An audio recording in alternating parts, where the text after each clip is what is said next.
Praise the lord. ఈరోజు దేవుని వాక్యము, దేవునిని హత్తుకొనిన జీవితం. మీ దేవుడైన యెహోవాను హత్తుకొనిన మీరందరూ నేటి వరకు సజీవులై ఉన్నారు.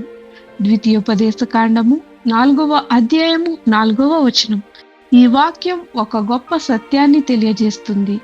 దేవునిని హత్తుకొని ఆయనతో బలంగా కలిసి ఉన్నవారే నిజమైన జీవితం అనుభవిస్తారు. ఇశ్రాయేలీలలో చాలా మంది విగ్రహారాధన వైపు వెళ్ళినప్పుడు నశించారు.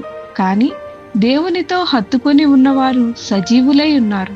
దేవునిని హత్తుకోవడం అంటే ఆయనను విడవకపోవడం. కష్టాల్లోనైనా, బాధల్లోనైనా, ప్రలోభాల్లోనైనా ఆయనపై విశ్వాసంతో నిలబడడం.